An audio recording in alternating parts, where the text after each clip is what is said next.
En nombre del Padre, del Hijo y del Espíritu Santo. Amén. Repiten después de mí: amado Señor, dame todo lo que me une a ti. Quítame todo lo que me separa de ti. Líbrame de mi egoísmo. Y entrégame enteramente a ti. Que nunca se haga mi voluntad, sino siempre hágase la tuya. En nombre del Padre, del Hijo y del Espíritu Santo. Amén. Pues bien, vamos a tratar de iniciar una temática que va a ser partida en las diferentes reflexiones que vamos a tener en estos días. Y yo me quiero centrar en que después del retiro que han hecho, evidentemente por el nombre Koinonía, comunión, comunidad, de que se les envió que hay un servicio que hacer. El servicio y la comunidad que se hace en realidades muy concretas. O sea, el servicio que tienen que prestar no es a la iglesia del siglo XVI, ¿no? Es a esta iglesia concreta, en un país concreto, en una sociedad concreta. Y si uno no analiza esas cuestiones va a tener problema, ¿va?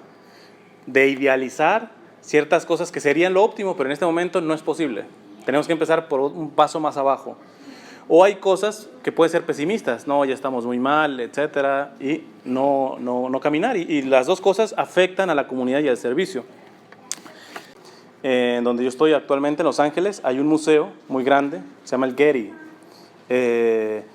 Y no hace mucho fui a visitarlo y hubo 3 pinturas que me llamaban mucho la atención, que las 3 son para un tema, o para varios temas. Y yo voy a tomar una de esta sola pintura que vamos a meditar. Va a salir todo, va a salir absolutamente todo.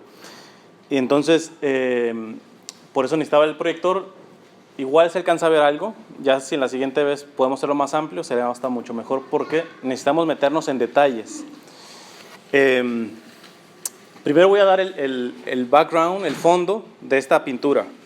Esta pintura es de un pintor francés del siglo XVIII. Se llama, bueno, mi francés no es el mejor, ¿va? Hubert Robert.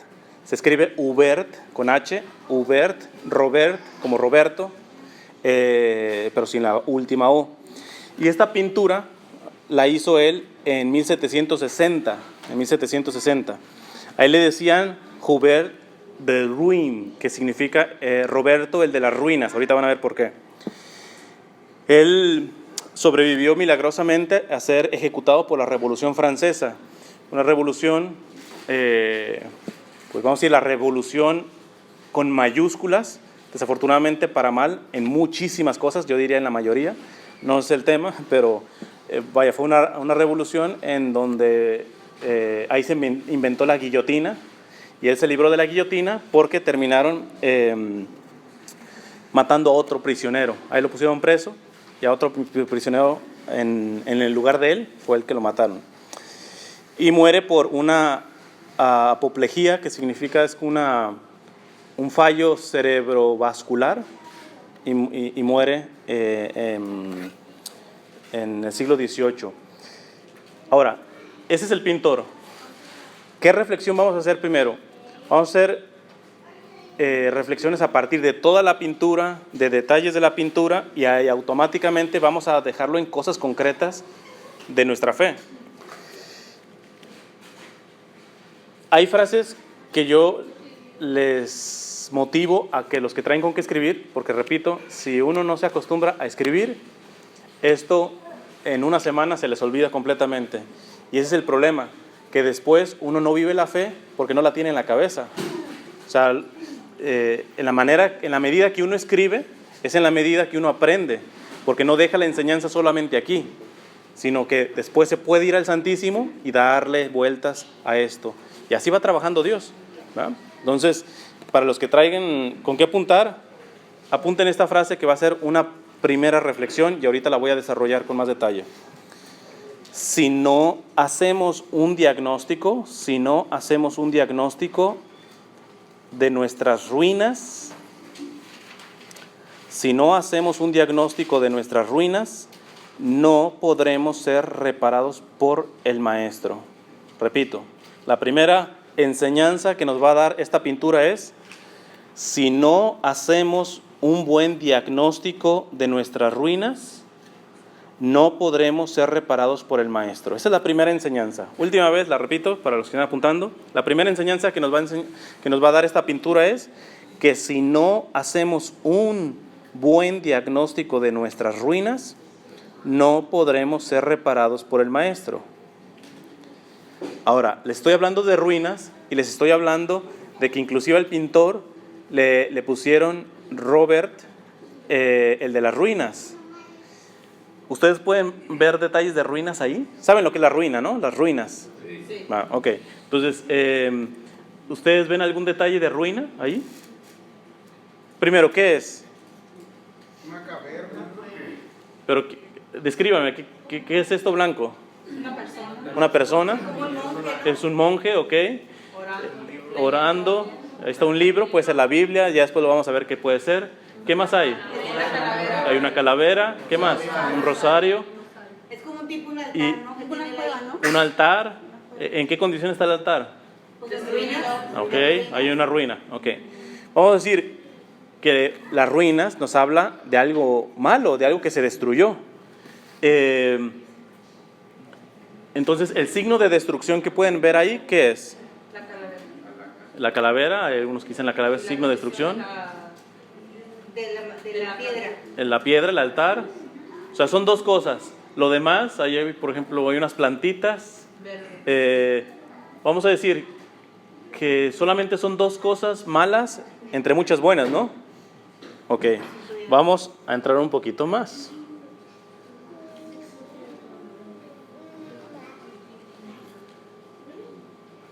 Ahí ven, ahí hay otras ruinas. ¿Qué ven? Sí. Un Cristo, pero identifiquen las ruinas. La pared, ok. ¿Qué más? Arriba la pared, parece estar rota. Arriba está una mujer con una... Pero identifiquen las ruinas. Ah, No me describan ahorita la imagen. Vamos a centrar en las ruinas. Unas columnas. ¿cómo se le Las llama? columnas. Las rajadas que tiene la piedra, la cortada del... O grietas. Las grietas. Ok, grietas, bien, ok. Entonces ya no son dos, ya vemos que hay más. Ok.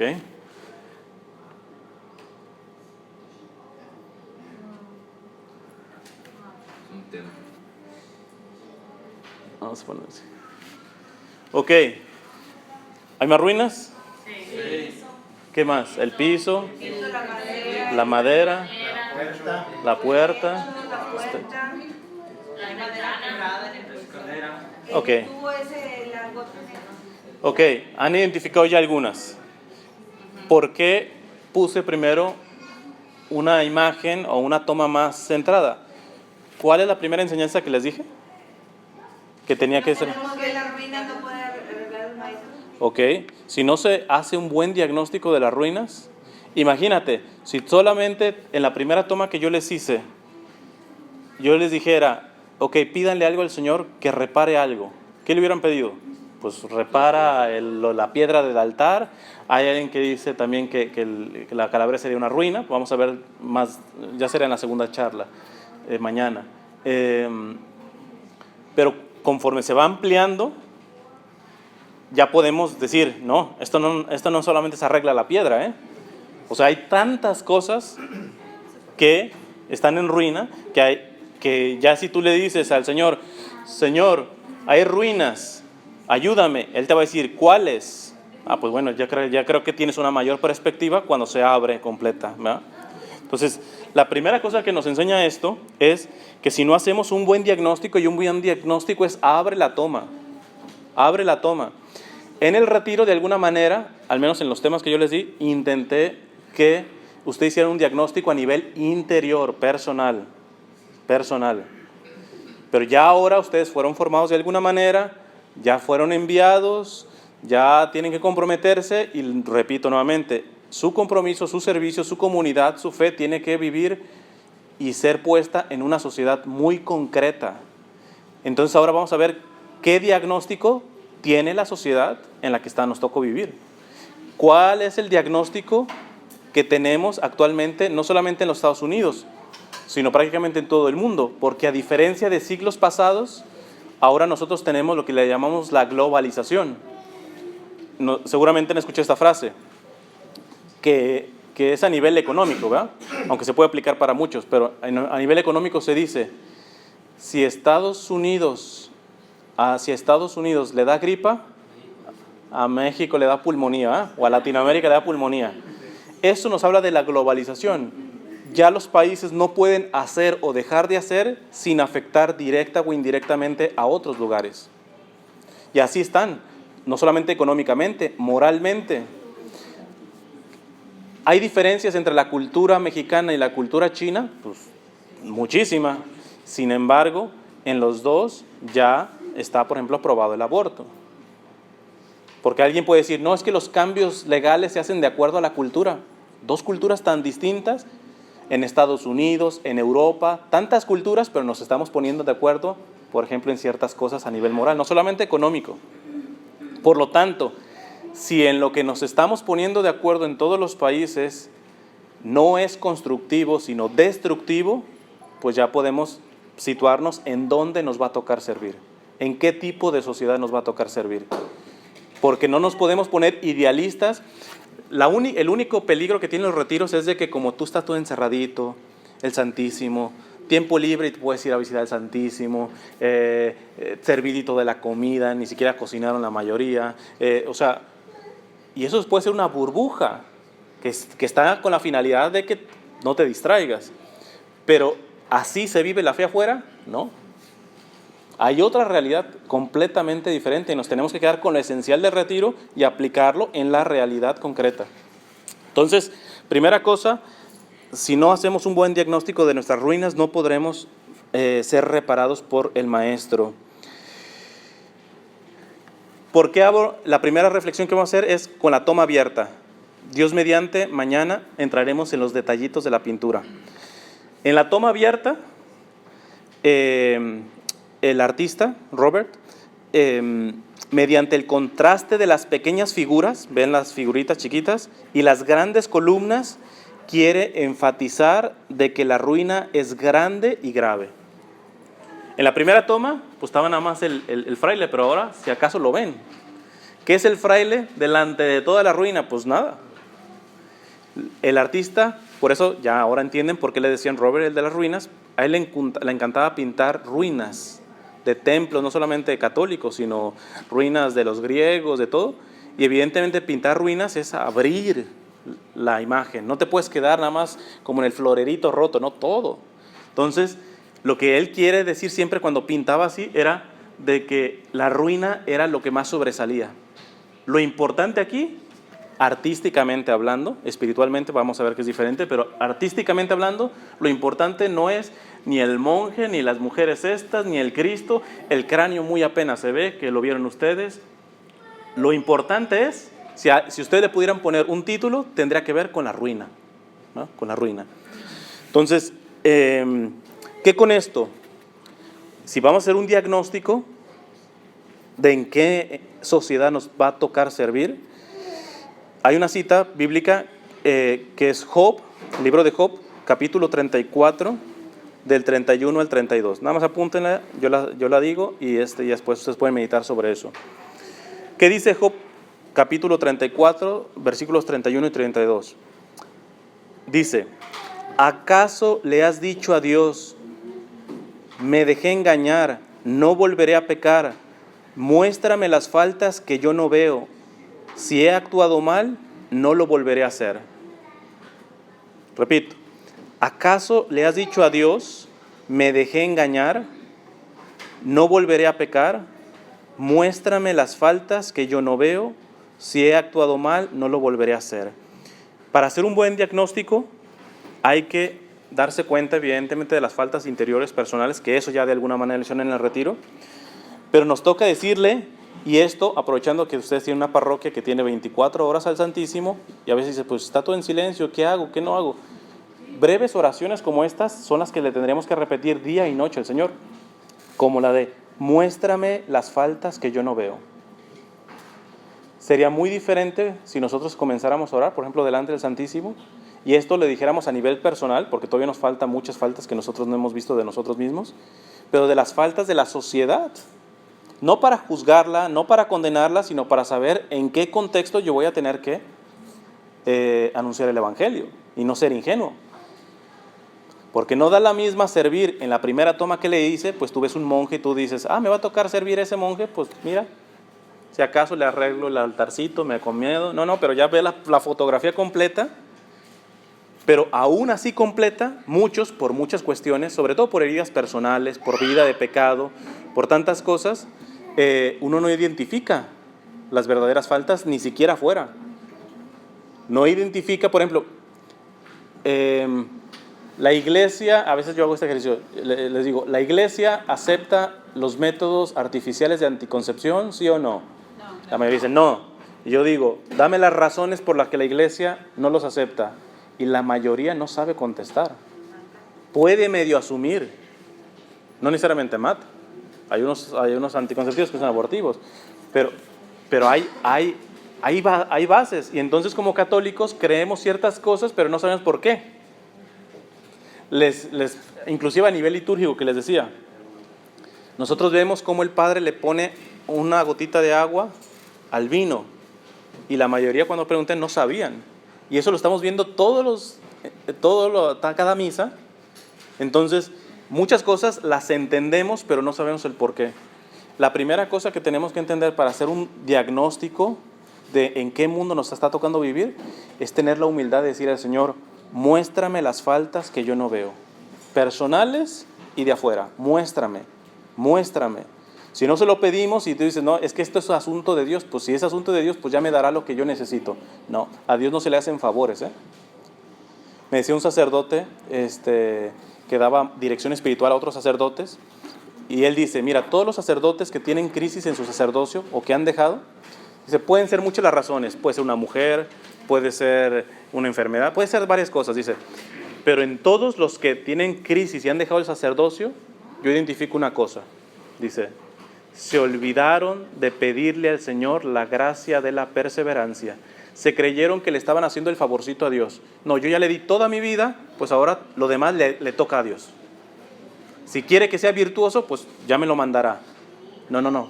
Las gracias son evidentemente gratis, pero se piden porque a Dios no se le hacen favores.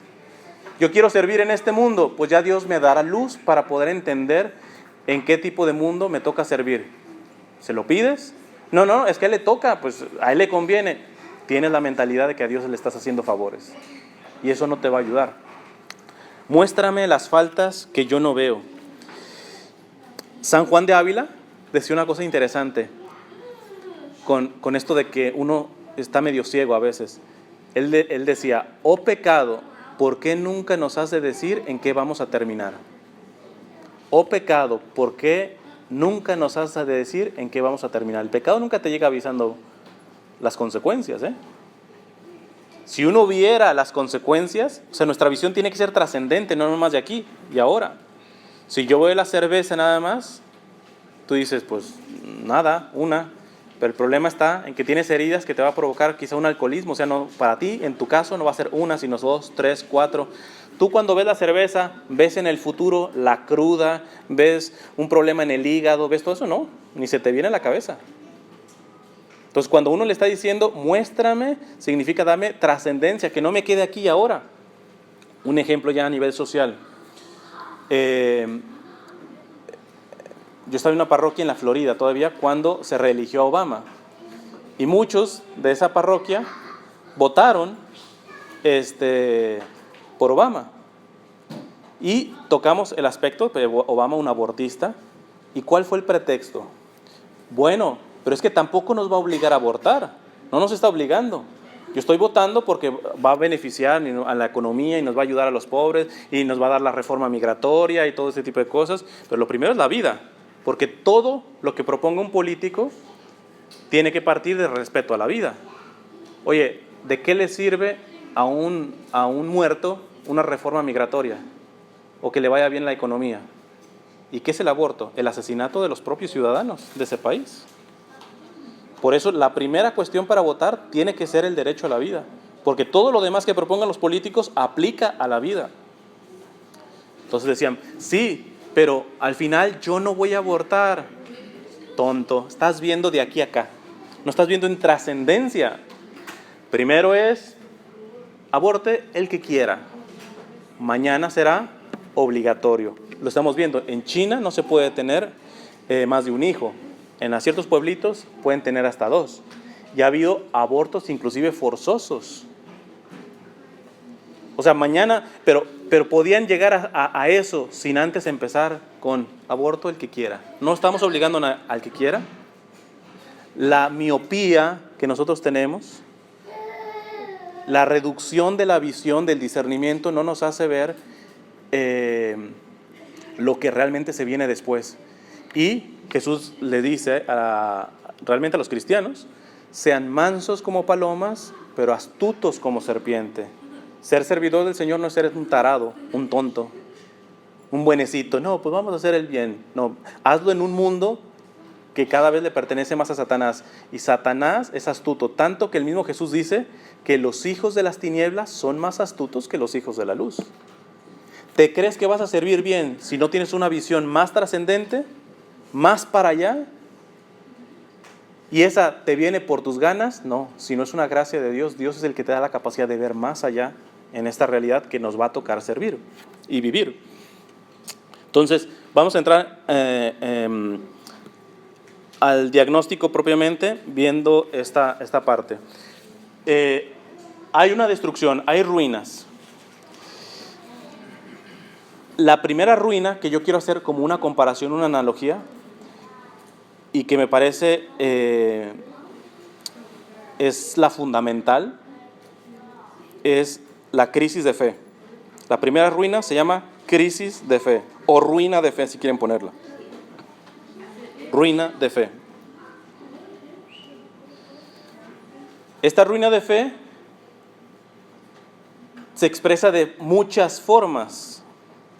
Muchas formas. Pero voy a tocar al menos las que yo creo más importantes, porque esto es para días y días de reflexión. La primera hijita de la ruina de la fe se llama, o le voy a poner, pérdida del sentido de lo sagrado. Pérdida del sentido de lo sagrado. Está destruido el plan de Dios porque hay una crisis de fe. Si se fijan, podemos hacer hasta como un mapita. Dios tiene un plan, ese plan hoy no se está realizando cada vez más, se está yendo en contra de eso. ¿Por qué? Porque hay una crisis de fe, y esa crisis de fe se expresa de muchas maneras, pero la que vamos a entrar es pérdida del sentido de lo sagrado. Ya cuando lo voy a explicar lo van a entender mejor, pero para que vayan llevando el orden de cómo está todo esto.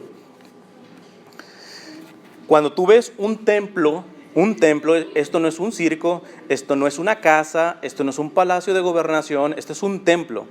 Cuando tú ves un templo en ruinas, ¿qué se viene a la cabeza? Odio a lo que es sagrado, odio a lo que es de Dios.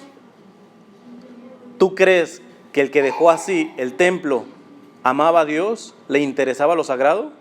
No sabemos si fueron los misma gente, no sabemos si fue por parte de una guerra, no sabemos, pero cuando se ataca un templo, nos está hablando de que el que atacó, el que hizo esa destrucción, no tiene sentido de lo sagrado. No tiene sentido, no sabe lo que es sagrado.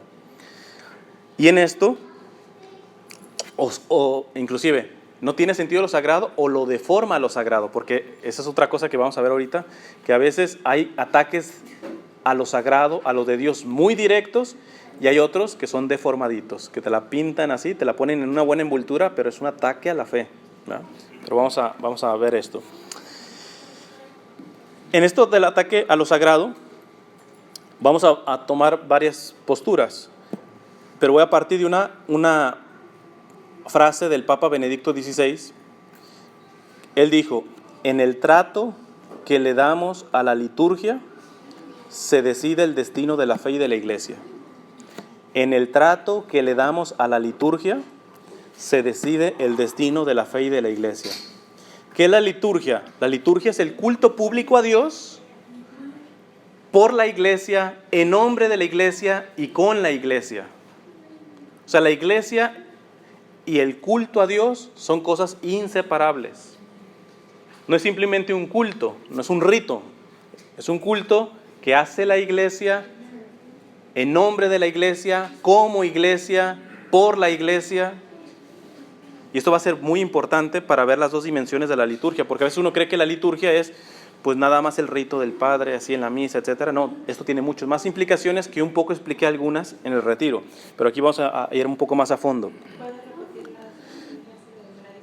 La adoración, en el trato que le damos a la liturgia se decide el destino de la fe y de la iglesia. Se decide el destino de la fe y de la iglesia. O sea, ¿qué te está diciendo aquí? Si te va a tocar evangelizar, aquí ya el Papa Benedicto te está diciendo, ojo de cómo se trata la liturgia, porque mucho de las ruinas es precisamente porque no se está respetando, no se está amando, no se está cuidando la liturgia. Y cuando no se cuida la liturgia, va muriendo la fe y va muriendo la iglesia de alguna manera, ¿verdad? Vamos a adentrarnos entonces a esto.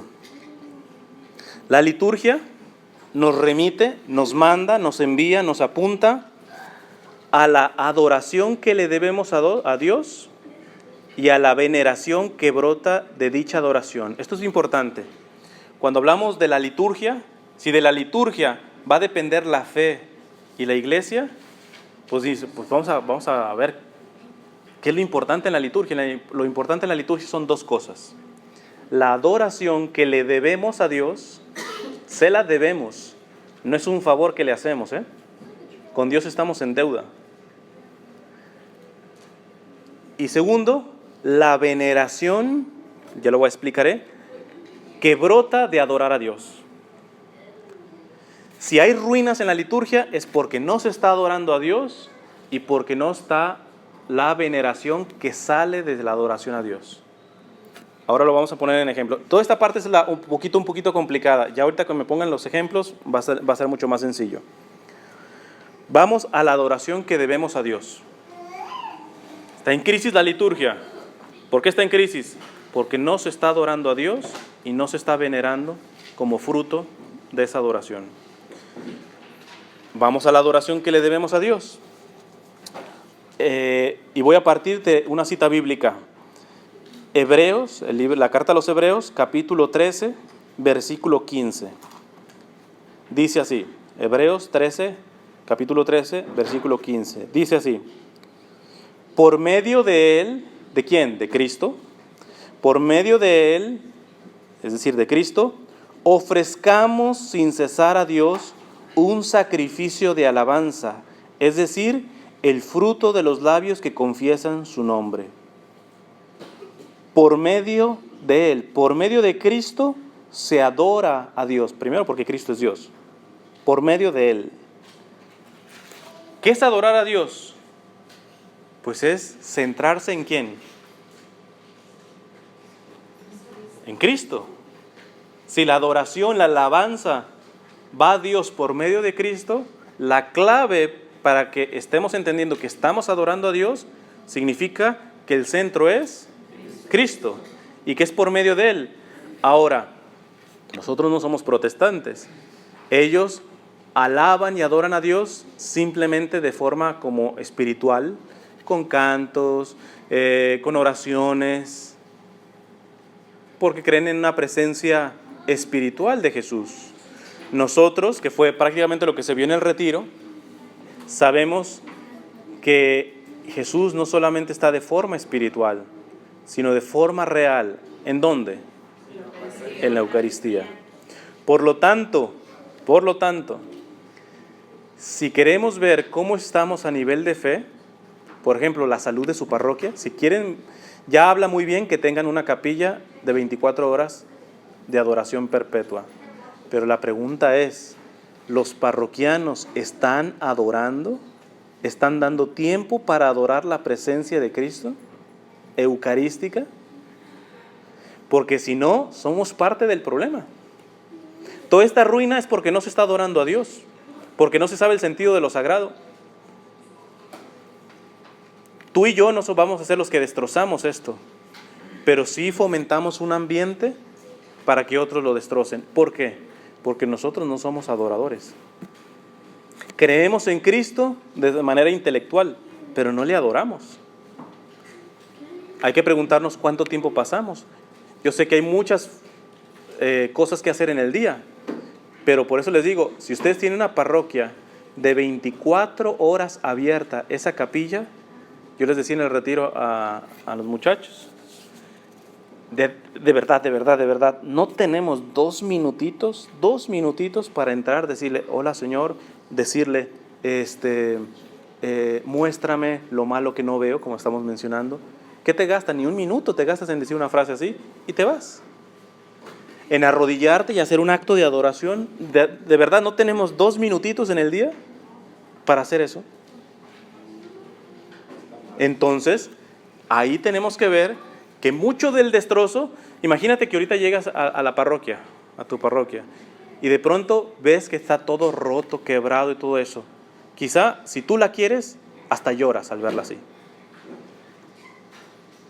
Pues deberíamos de llorar que a veces las capillas del Santísimo están siempre los 3 mismos gatos. Las mismas, usualmente son viejitas las que están ahí. Nos debería doler que la presencia de Jesús no está siendo adorada. Y ahí nosotros estamos contribuyendo en el destrozo que está habiendo a nivel social. Tan importante es adorar que por eso la iglesia tiene monasterios de clausura. Monjes que entran a ese monasterio y de ahí no salen. Y toda su vida, ¿qué hacen? Orar y trabajar. Evidentemente trabajar para mantenerse. Pero ahí, le contaba el padre de uno de los monjes más radicales, los cartujos. Estos cartujos entran y ya no salen. Hay algunos monjes y monjas de clausura que permite que haya una visita cada 1 mes o cada 6 meses de los familiares, etc. Los cartujos no. Tú entras y si tu hijo entró ahí, ya no lo vas a ver más. Queda ahí a dar toda su vida en adoración al Señor, en la oración y en el trabajo. Segundo, no puede ponerse un proceso de canonización de ningún cartujo. Solamente está canonizado el fundador. Así que si hay santazos ahí adentro, por humildad, nunca lo vamos a saber. Ellos no quieren que les metan un proceso de canonización. Vean hasta dónde llega la renuncia. Después, si escriben y es un librazo, etcétera, no pueden publicarlo. No pueden publicarlo.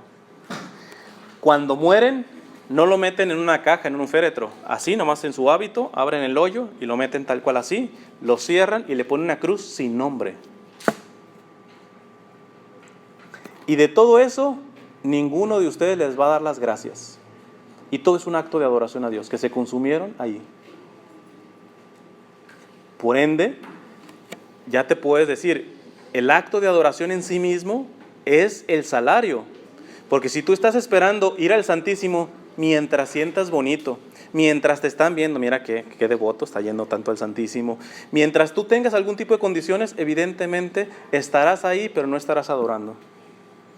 Porque la adoración es reconocer a Dios como Dios, es ponerlo al centro a Él, no nosotros. Se ha destruido la sociedad, los valores cristianos, las virtudes cristianas, todo eso, ¿por qué? Porque se ha quitado del centro a Jesús. Dice el Papa Benedicto, hoy se habla mucho de igualdad, de derechos, pero ¿dónde están los derechos de Dios? Hablamos mucho de derechos humanos, pero los de Dios, ¿qué onda? ¿Dónde están? Hablamos de igualdad, pero el primer discriminado es Dios. Va para afuera de las escuelas, va para afuera de las familias, inclusive a veces hasta de las propias iglesias. Entonces, hay que entrar en esta parte. Por medio de Cristo viene la adoración, porque Él es Dios, pero nosotros tenemos el gran regalo de su presencia real en cuerpo, sangre, alma y divinidad en la Eucaristía. Esta ruina de adoración, ¿cómo se puede ver? Hemos convertido la liturgia en un culto egocéntrico que se expresa de diferentes maneras. ¿Qué estoy diciendo aquí? La misa lo hemos convertido no en un culto donde el centro es Dios. sino egocéntrico. ¿Qué significa egocéntrico? Ego significa yo, céntrico, el centro. Es decir, que yo soy el centro.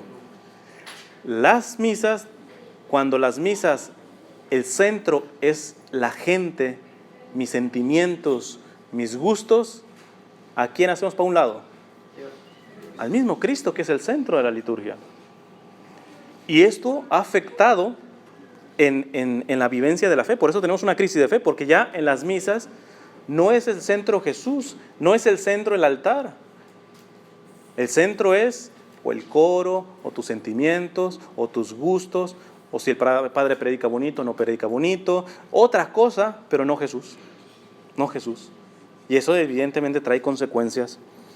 Ahora bien, yo les hablaba un poquito, esto en el retiro, que hay que evitar ciertos extremos. El primer extremo que hay que evitar es el fariseísmo o puritanismo, que ya lo explicaré más adelante.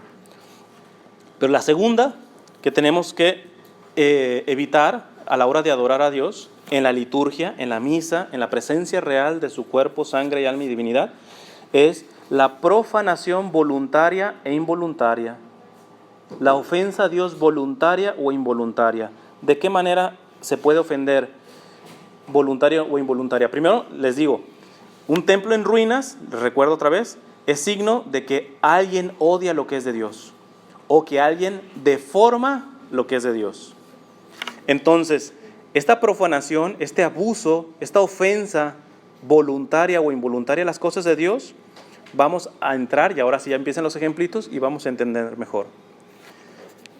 Ofensas voluntarias a este sentido de adoración a Dios, de que Dios es primero, de que el primer mandamiento todavía no pasa de moda, ni lo han pasado a segundo o tercer plano. Siempre será: amarás a Dios con toda tu mente, con todas tus fuerzas, con todo tu corazón. Y eso le gusta a quien le guste. Profanaciones o ofensas voluntarias que afectan este sentido. Por ejemplo, cuando renunció el Papa, estas son voluntarias, por ejemplo. O sea, que tienen toda la intención de agredir a Dios, de apartar, excluir a Dios, de ofender a Dios, de hacer ruinas voluntariamente. Cuando renunció el Papa Benedicto XVI, algo pasó en la catedral de Notre Dame en Francia. ¿Alguien supo de esa noticia? ¿No? Parte de poder hacer un buen servicio de evangelización es noticias, ¿eh? Claro, váyanse a fuentes de noticias confiables. Si saben internet, yo les recomiendo 2 fuentes básicas. Una se llama Infocatólica, infocatólica.com. Ahí van a encontrar bastantes noticias de lo que está pasando, porque si no te enteras, imagínate, yo viví en la Florida. En la Florida llegan muchos huracanes. En realidad, el que se muere de un huracán es por tonto, no se enteró, te vienen avisando de hace rato.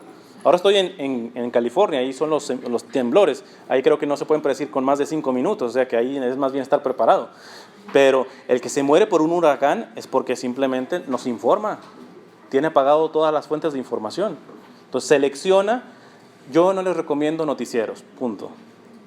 Todo eso está manejado, todo tiene intereses políticos en español y en inglés. Váyanse a otro tipo de información, ya les di algunas, ¿verdad? Infocatólica.com y asiprensa.com pueden tener ahí fuentes de información. ¿Qué hicieron? Cuando renunció el Papa Benedicto XVI, lo que pasó fue que hay un movimiento feminista que se llama Femen. Son mujeres que protestan desnudas, rayándose alguna cosa, y entonces estas entraron a la catedral de Notre Dame y empezaron a tocar las campanas y alegrarse de que el Papa Benedicto se había ido. Se estaban alegrando de ciertas ruinas, ¿va? Ya que nos estorbaba tanto, mira, ya se va. Esa expresión de esta gente nos avisa de que hay instituciones, hay grupos que no lo esconden libremente, así clarotote, te están diciendo: yo tengo un problema con lo sagrado, tengo un problema con Dios. Y peleo y doy la batalla a tiempo completo, porque estas mujeres no creen que dan 5 minutos de su tiempo, ¿eh? Muchas se dedican a 24 horas a hacer esto. Entonces, hay ataques voluntarios. Otros ataques voluntarios: el incremento del satanismo. el incremento del satanismo, los que adoran y veneran y le dan culto a Satanás. Yo nomás se los dejo de tarea. Yo esto lo hice, yo tengo algunas charlas sobre Halloween en mi website, y donde hablo de varias cuestiones acá sobre esto. Pero en una de ellas yo me puse a hacer una investigación en varios países, qué delitos se cometen alrededor de los días de Halloween, y hay varios tipos de delito. Pero, oh sorpresa, se encuentran muchas profanaciones. Gente que va y saca el Santísimo o rompe imágenes. Yo estuve en Miami, me tocó en una parroquia, literalmente. O sea, tú dices, bueno, se quisieron robar la imagen que está allá afuera de mármol de la Virgen. No, le quitaron los ojos, o sea, con pala. Todo ese tipo de cuestiones, atrás hay algo de satanismo. Eso es algo declarado de que Dios estorba. Es un ataque voluntario. En Oklahoma se está haciendo una estatua de Satanás que se quiere poner en el Capitolio de Oklahoma. Y no es mentira, se las voy a mostrar. Mire. Esta imagen ya está hecha. ¿Eh? ¿Hoy la pusieron? Pues miren, hoy la pusieron. Esto es un ataque contra Dios, contra la adoración de Dios. Por abajo del agua, no, esto es muy voluntario, está así abierto. Y yo no sé cuántos sabíamos de esto, ¿eh? Tal cual. Tal cual.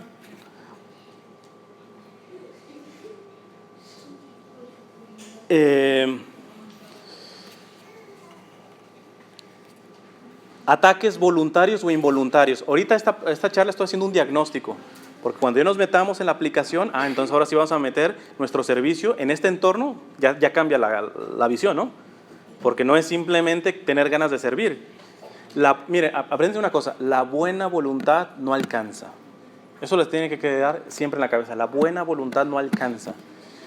Es como el chiste el cuentito del mono o el chango, que se convierte y dice, yo quiero hacer algo por Dios, voy a servir, etc. Y de pronto ve un pescadito ahí, se la avienta, lo saca y dice, ya hice mi primera obra de amor por Dios. Este pescadito se estaba ahogando y yo lo salvé. Pues imagínate, tremenda la voluntad de querer salvar, pero el desconocimiento de que el animal vive precisamente abajo del agua, no hizo un mal, no hizo un bien, hizo al contrario un mal. Entonces, esto implica que entendamos que la buena voluntad no alcanza. Es quizá lo más importante, el primer paso, claro. ¿De qué me sirve saber tantas cosas si soy un egoísta, si soy un flojo, si soy un perezoso, etcétera? Si no tengo buena voluntad, ¿de qué algo me sirve? Pues también ahí no sirve de nada. Mínimo el que tiene buena voluntad generalmente está abierto en qué puedo servir. Pero ya se dan cuenta que no podemos servir como que, pues a ver, démosle, ve en qué planeta y en qué mundo, en qué sociedad estamos viviendo. Ciertas agresiones a este acto de adoración, de sentido de lo sagrado que está habiendo. Puede ser voluntaria o involuntaria. Mucha gente lo hace voluntariamente, esto que voy a nombrar, otras en verdad por ignorancia, igual que el monito, sacando pescados del agua supuestamente, por algún bien. ¿Cuáles son algunas? Les menciono nada más así rapidito. Brujería, por ejemplo. Alguien me podría decir, o sea, la brujería como conectada con el ocultismo y el satanismo, esos evidentemente quieren ir en contra de Dios, punto. Pero hay gente tan ingenua, tan como el changuito que dice, no, pero yo hago brujería blanca. Pues qué bonito color, pero da la misma, brujería es brujería. Sea amarilla, rosada, lo que tú quieras, brujería es brujería. El esoterismo, y esto entra a veces hasta en las cuestiones de la iglesia, que te pones al santo al revés, que inclusive hay gente que puede llevar veladoras, pero no en el sentido correcto de lo que significa una veladora, sino por superstición, ¿verdad? Vamos a sacarle el milagrito al Señor, ¿verdad? Como si estuvieras negociando con Dios. Hay tanta superstición que está entrando. Hay mucha gente, por ejemplo, agarra el agua bendita. El agua bendita es para recordar el bautismo. Por eso, cuando tú tocas el agua bendita, al entrar a la iglesia, haces una señal de la cruz. Pero yo he visto gente que agarra el agua bendita y le hace así acá atrás. Esto se llama un resguardo. Esto no es católico, ¿eh? O sea, lo hacen por superstición como para que te cuides las espaldas, ¿va? Entonces, pero ¿sabes por qué?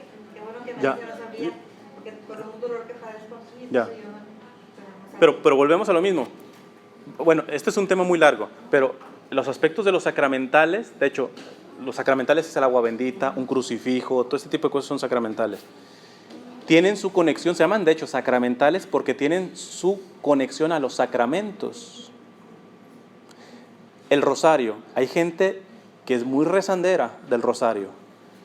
Si no se confiesa, no comulga y no es una adoradora de Jesús Eucaristía, es una superstición su rosario, señora. Porque la mamá, su único objetivo es llevar a su hijo, llevarlo a usted a su hijo. Una devoción mariana que no está parando en Jesús no es buena devoción mariana. Que un santo, que todo eso, si usted... La iglesia nos lo pone para que tener intercesores, claro, pero ¿cuál es la principal motivación de la iglesia cuando nos presenta un santo? Tener un ejemplo de vida, un testimonio de vida. No, yo soy muy devota a San Martín de Porres, dígame en qué lo imita. O sea, la iglesia lo pone para presentarte personas que fueron inclusive quizás hasta más pecadoras que tú, pero por empezar a entender la adoración, la primacía que tiene en Dios, fueron elevando. Eso es lo que nos tendría que motivar al ver un santo. Sí, poder interceder por nosotros, pero todo eso es después. Cuando quitas lo más importante, ¿ves cómo caemos en distorsiones? Entonces, y en esto, créanmelo, hay de sobra el esoterismo, está de sobra. Cuestiones de la nueva era, por ejemplo, la New Age, se habla mucho de ángeles, a mí me han llegado correos electrónicos, ¿verdad? Hoy abre la ventana tal, ponle una vela azul, porque el ángel fulanito de tal va a venir y te va a dar bendición. Eso es esoterismo. Eso no, para empezar, arcángeles solamente tenemos 3 nombres: Miguel, Rafael y Gabriel. Que si Uriel, que si todo eso, eso no está en la Biblia, déjense de cuentos. Y más allá, los exorcistas están hablando de que cuidado, porque cuando tú estás invocando ángeles con este tipo de ideología, puedes estar invocando ángeles, pero caídos, es decir, demonios. Hay que tener mucho cuidado con eso, mucho cuidado. Y todo eso, voluntaria o involuntariamente, ¿qué es?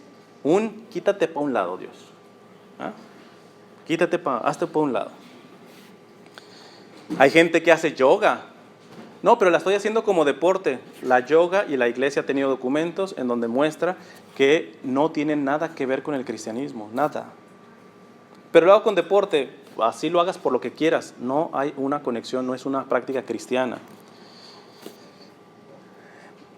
Hay también abusos, esto es, ya les puse voluntarios, ¿verdad?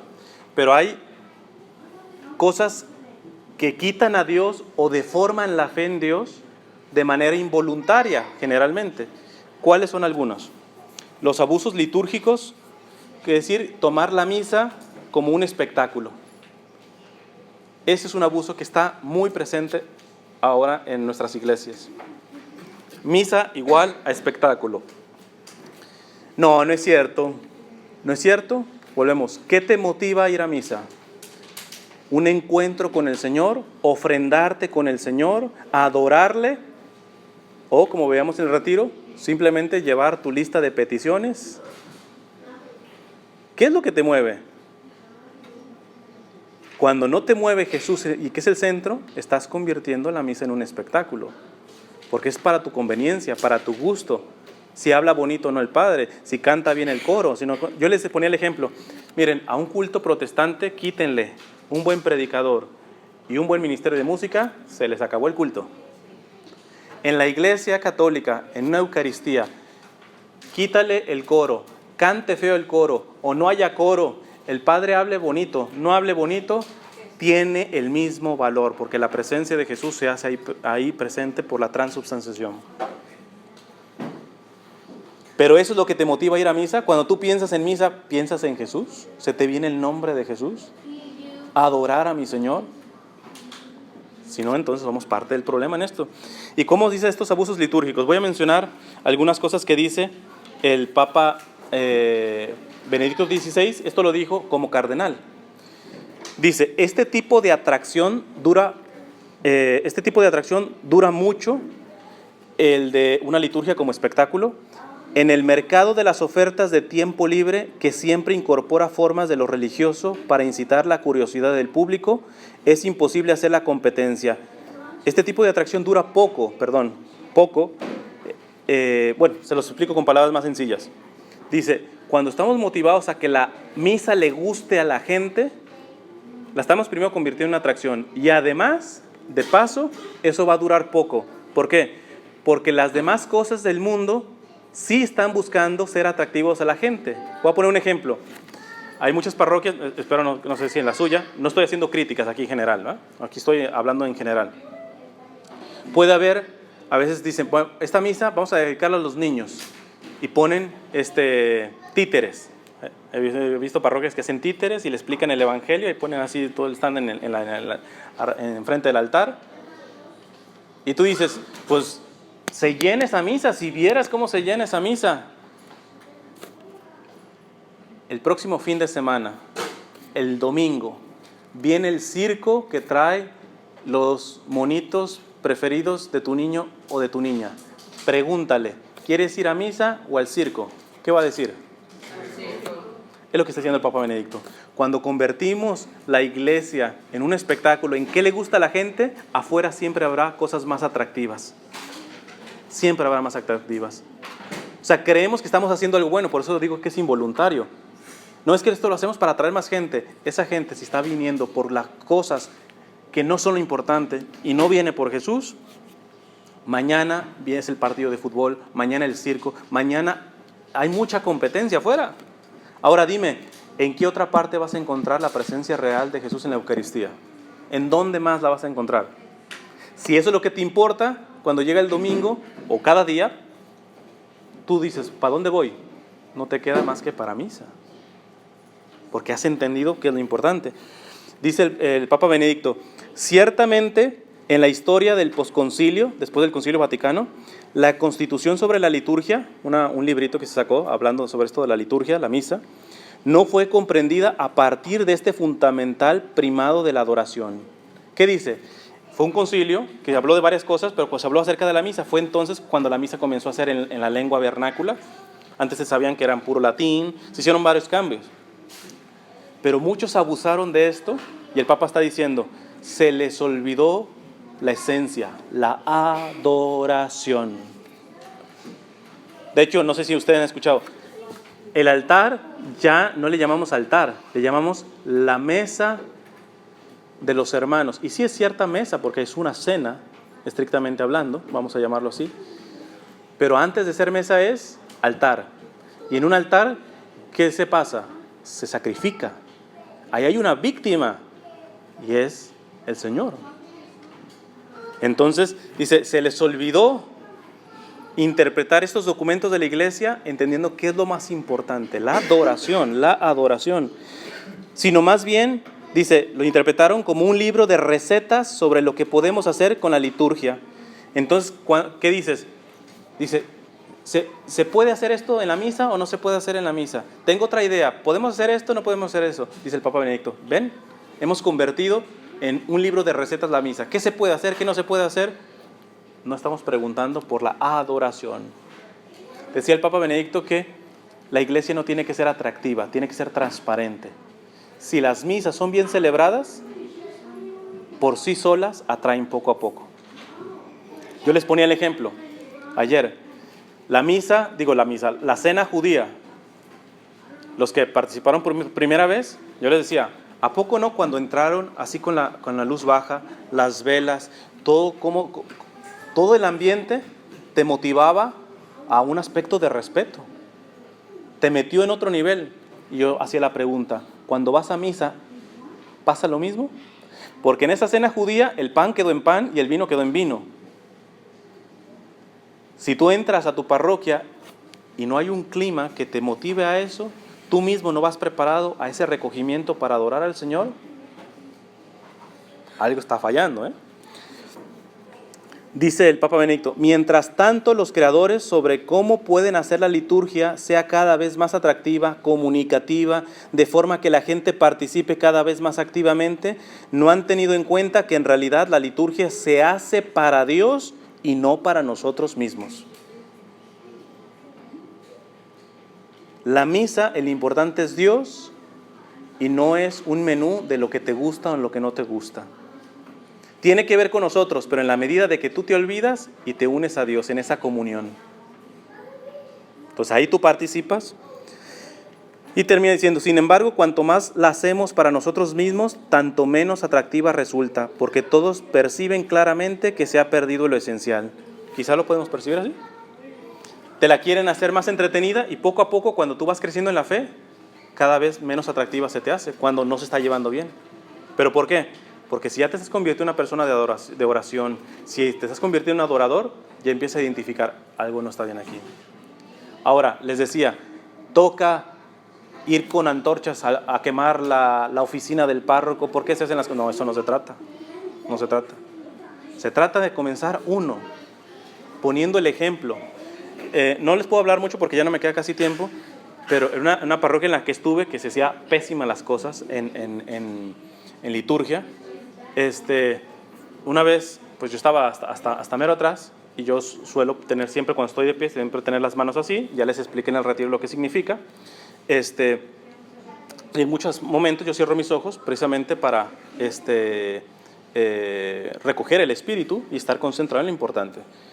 Y ya casi al final de la misa, en la banca de enfrente, no me di cuenta que había dos niñas, yo creo que unos 7, 8 años por ahí, y me estaba volteando a ver la niña, y me estaba haciendo así, y la otra todavía no tiene las manos así, y le hace así.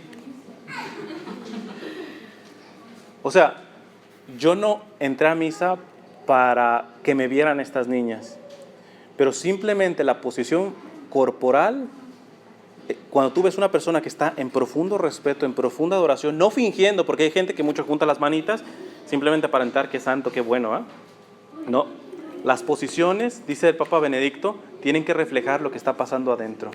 Si tú realmente estás adorando a Dios, parado tú adoras, juntando las manos adoras, de rodillas adoras, cuando cantas adoras, así se te salgan los gallos, lo que quieras, pero tú estás adorando. Y cuando ve una persona, eso va cambiando.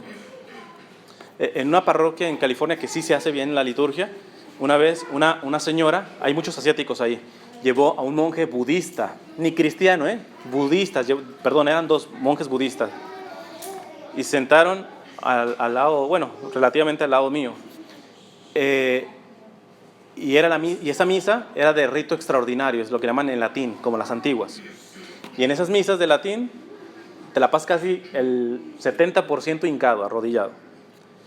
Pues estos primero estuvieron sentados, viendo, no me lo creerán, a la hora de la consagración los monjes budistas se arrodillaron. Quizá no sabían lo que está pasando concretamente ahí, pero cuando ven el silencio con que está la gente, cuando ven los actos de la gente, como eso te imprime. A veces nuestras parroquias, tú vas a una parroquia, tengo que decirlo, desafortunadamente se ve mucho en las partes latinas, y tú entras a un mercado. Antes de la misa no hay silencio. Después de la misa tampoco hay silencio. ¿Eso ayuda o no ayuda a darte cuenta que el centro va a ser Jesús? ¿No? Te estoy diciendo que vayas y regañes a todo el mundo, no. Empieza tú, guardando silencio. Invoca al Espíritu Santo. Llega antes, 15 minutos, y empieza a invocar en silencio el Espíritu Santo, y verás cómo se empiezan a vivir las misas. Y verás cómo Jesús empieza a ser el centro. Y ya se me está acabando el tiempo. Voy a terminar con esto. Les decía que esta ofensa a Dios, este rechazo de lo sagrado, es porque no se está adorando a Dios. Pero la segunda parte de la liturgia, la primera es adoración a Dios, pero la segunda es que de la adoración a Dios sale la veneración. ¿Alguien sabe lo que significa veneración? Por ejemplo, a los santos nosotros no adoramos, que es el mismo cuento que nos vienen los protestantes. Ustedes adoran a los santos, adoran a la Virgen, nosotros no adoramos más que a Dios. Nosotros veneramos a los santos, veneramos las imágenes, veneramos a la Virgen, aunque es una veneración muy especial de la Virgen, ¿verdad? Reconocimiento, respeto. ¿Pero por qué? ¿Por qué se creen? ¿Es un respeto? Porque es algo sagrado. ¿Porque es un consagrado? Porque es algo sagrado. Porque es algo sagrado, ¿ok? Un ejemplo de vida. O sea, tú veneras a algo o a alguien no por la persona, por el nombre, sino por lo que guarda, por el testimonio que está dando, por lo que muestra. La Real Academia de la Lengua Española, el diccionario, da esta definición. Respetar, venerar es respetar en sumo grado a alguien por su santidad, dignidad o grandes virtudes, o a algo por lo que representa o recuerda. Cuando los protestantes dicen, no, directo a Dios, nada que veneración a la Virgen. ¿Quién hizo a la Virgen? Dios. Si nosotros nos dieran chance de formar a nuestra mamá, te lo aseguro que la haces a tu gusto, en todo. El Señor que tuvo la chance de diseñar a su madre, y Él siendo Dios y perfecto, ¿cómo habrá salido esa obra? Ahora, que me digan que decir, wow, qué lindo cuadro aquel, se ofenda el que lo pintó, no tiene cabeza. Si realmente quieren a Jesús, los protestantes tendrían que aprender a venerar las cosas que Dios ha tocado. Ver a los santos que eran puro pecado y cómo los rescató Dios, de la obra de quién fue, de Dios. Y cuando tú dices, wow, San Agustín, que era un pecador y todo eso, ¿a quién le estás dando gloria? A Dios. A Dios. La veneración no tiene por finalidad ni el santo, ni la persona, sino a Dios. Es reconocer la obra de Dios. De manera indirecta, vamos llamándolo así. Entonces, la liturgia, para que no se pierdan, la liturgia tiene un primer brazo, que es el más importante, que es, la liturgia es para adorar a Dios, directamente, especialmente en la presencia eucarística. Pero cuando tú adoras a Jesús en Eucaristía, cuando Jesús es el centro, tú aprendes a venerar, porque reconoces que ese Dios ha hecho y sigue haciendo sus obras en tantas cosas. Y entonces puedes llegar a varias conclusiones. Y aquí una cita de la carta a los Hebreos, que es capítulo 13, versículo 16. La primera cita que les di de Hebreos, que dice que hay que aprender a dar un sacrificio agradable a Dios a través de la alabanza, de la adoración por medio de Cristo. Eso es lo primero que dice. O sea, este versículo, el 15 y el 16, nos está diciendo la Sagrada Escritura, qué es lo importante para el sentido de lo sagrado, qué es lo importante en la liturgia. La primera, adorar a Dios por medio de Cristo, que es Dios. Segunda, es este versículo. ¿Qué dice? No descuiden el hacer el bien y la comunión de bienes. Esos son los sacrificios, fíjense, utiliza nuevamente la palabra, sacrificios que agradan a Dios. Pocas palabras que está diciendo aquí la carta a los Hebreos. Que eso es la misa. Lo primero, el mayor sacrificio que tú puedes ofrecer a Dios es la adoración a Él. Segundo, no descuiden el bien y la comunión de bienes, es decir, que los bienes lleguen a todos, no solamente materiales, los talentos espirituales. Esos son los sacrificios que agradan a Dios. Eso es el resumen de la misa. Ya podemos sacar ciertas conclusiones.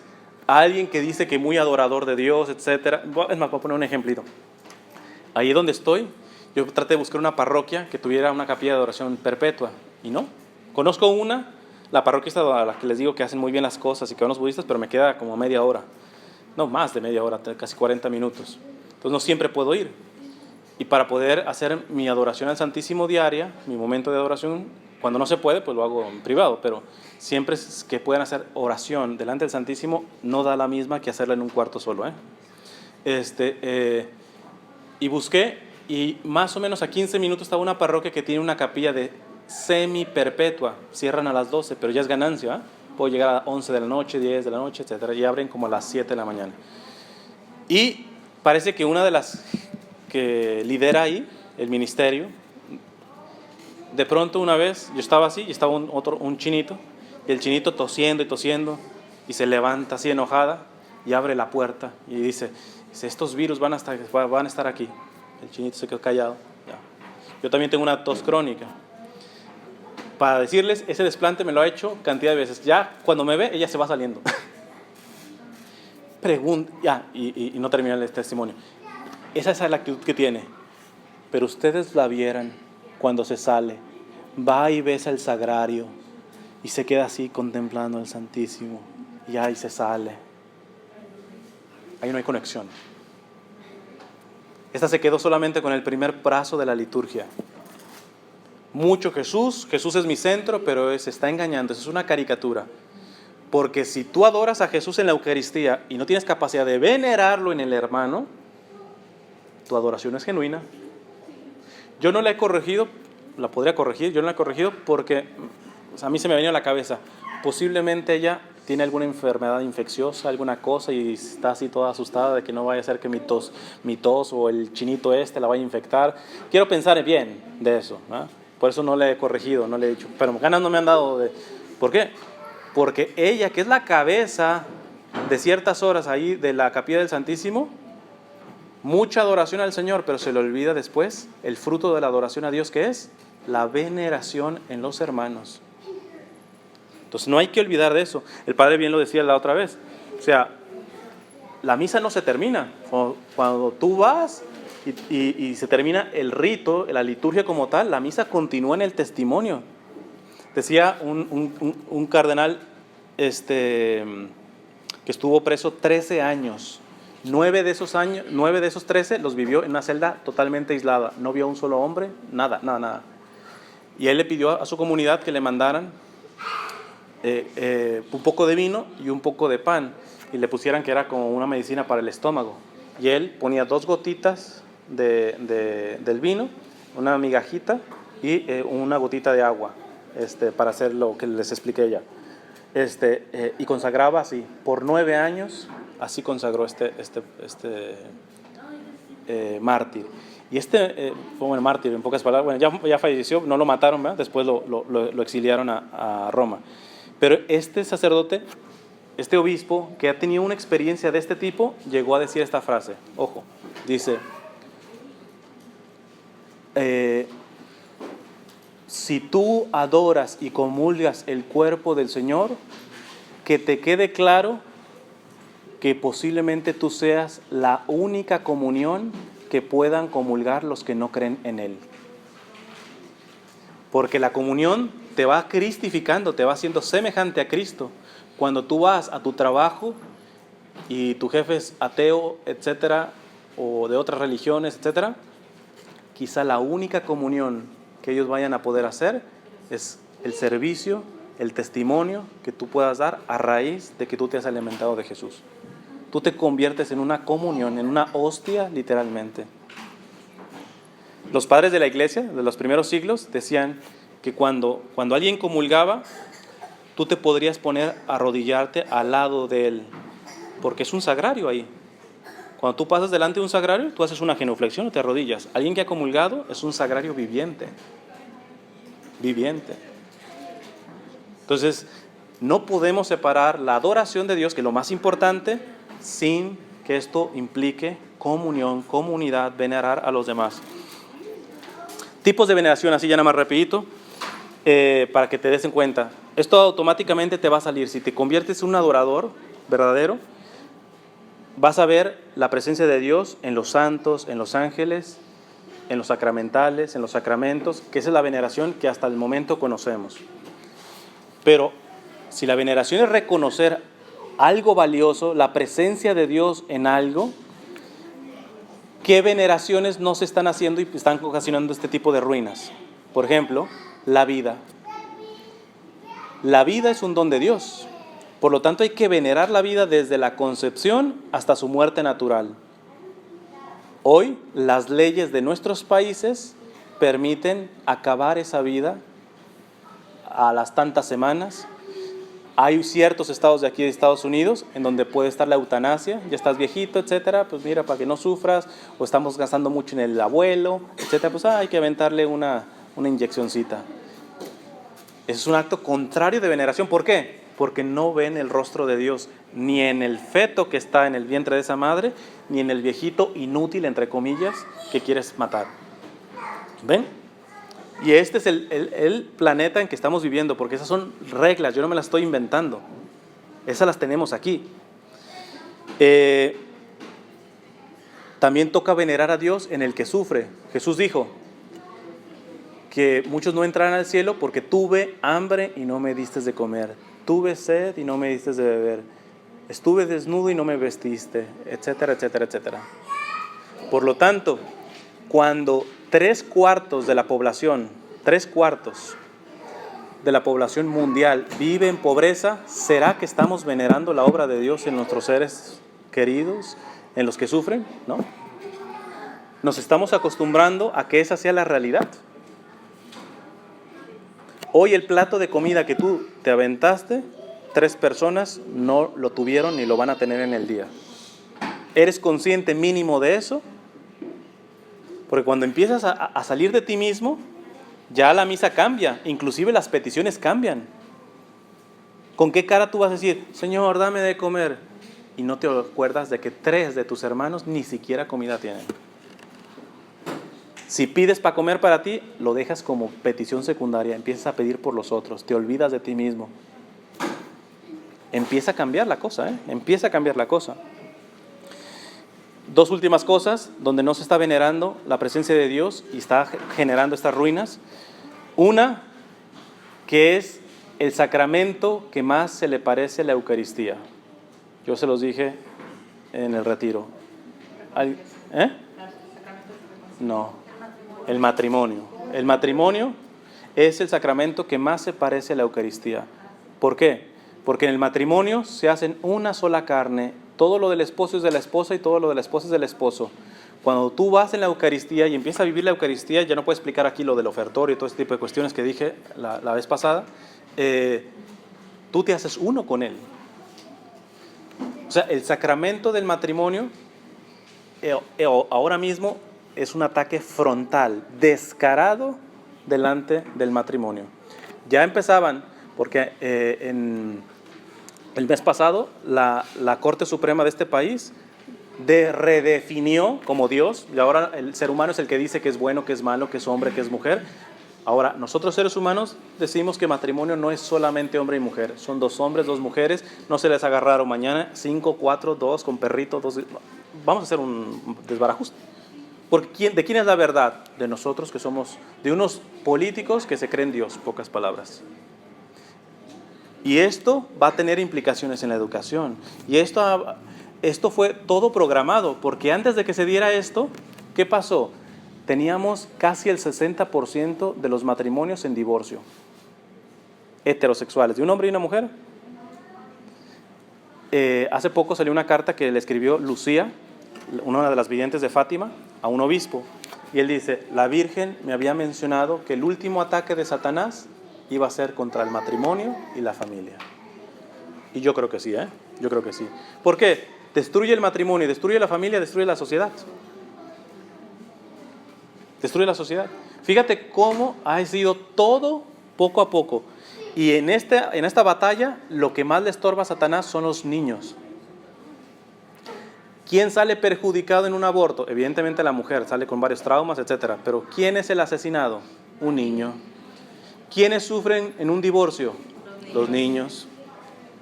¿Quiénes van a sufrir si son adoptados por 2 hombres, por 2 mujeres? Los niños. Alguien me dice, pero igualdad. La adopción no es derecho de homosexuales ni derecho de heterosexuales. Los derechos son del niño a recuperar lo que perdió. ¿Qué perdió? Un papá y una mamá. Punto. Pero como somos dioses, no, lo importante es tener un niño, pues para que no me sienta solo, para avalar nuestra, o sea, ya no se ve un hijo y por lo tanto la familia como don de Dios, sino como capricho de los esposos o beneficio propio. Y ya ni siquiera estamos llegando a eso, porque tú veías sobre todo en las parejas americanas, sobre todo de la cultura de los 60s, que era pues vive la vida loca, etcétera, todo eso, y ya cuando envejecían, ya cuando no quedan muchas energías, pues ¿qué toca? Pues tener un hijo. Y tú ves muchas familias norteamericanas, estadounidenses que llevan ese tipo de vida, que sus papás parecen sus abuelitos. Pero hoy estamos peor, porque hoy, después de eso, ni siquiera piensas en hijos. Es tener un perrito, un gatito, etcétera. ¿Por qué? Porque un perrito y un gatito tú no lo puedes amar estrictamente y él no te puede dar amor. Te podrá dar una reacción de cariño, lo que quieras, ¿verdad? Además, nunca se quejará. Mientras le tengan su comidita, te va a mover la cola. A un hijo, le puedes dar todo, comida, todo eso, y de pronto, de todos modos, cuando crece te dices, fallaste como papá o fallaste con mi mamá. Me diste todo, pero no lo más importante. Ese sí te puede reclamar, ¿eh? Entonces, pues no le entramos, ¿verdad? No le entramos ahí la cosa. Ya se me acabó el tiempo. Voy a llegar a la conclusión. Bueno, nada más la menciono. Otra forma de que hay ruinas y donde no se está venerando a Dios es en el planeta. Léanse la encíclica del Papa Francisco, Laudato Si, que habla de cómo nosotros hemos destruido el planeta, nos lo estamos acabando precisamente porque nos hemos vuelto Dios. Dios nos puso para administrar este planeta, no para acabárnoslo, ¿verdad? Y por no ver a Dios en la creación, no significa que el árbol sea Dios. Cuidado con eso, porque hay ideologías panteístas de que dicen, no, todo es Dios, y por eso abrazan los árboles y únete a la naturaleza. No. Tú tienes que ver el rostro de Dios ahí como creador, pero la naturaleza no es Dios. ¿Ok? Conclusión. Reconstruir las dimensiones de lo sagrado, es decir, han tirado lo sagrado, que es la adoración a Dios, y la veneración que sale de la adoración a Dios, que es lo que acabamos de ver. Para reconstruir de eso, tiene que haber la palabrita que está en las 2 citas que les di. ¿Alguien se acuerda? ¿Cuál es la palabrita que tienen las 2? Adoración y veneración. No, las citas bíblicas, de las 2 citas bíblicas. Hebreos 13, 15, 16. Sí, tiene una palabra que las dos citas la tienen. Sacrificio. Para reconstruir, que se reconstruya esto, tanto en la adoración a Dios como en la veneración que brota de eso, se requiere sacrificio. ¿Alguien sabe lo que significa la palabra sacrificio?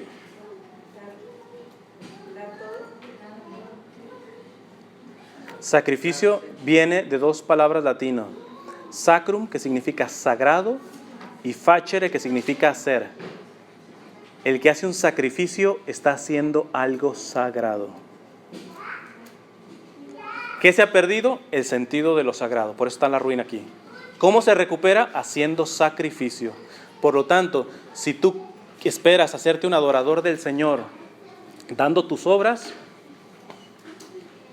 si tú pretendes venerar la presencia del Señor en el pobre, en el necesitado, en el servicio a los demás, en el planeta y todo eso, sin sacrificio, no. Por eso a Dios nunca se le pueden dar las obras. Y el que le da las obras se engaña a sí mismo. ¿Qué es lo que le quiero dejar como enseñanzas en esta primera charla?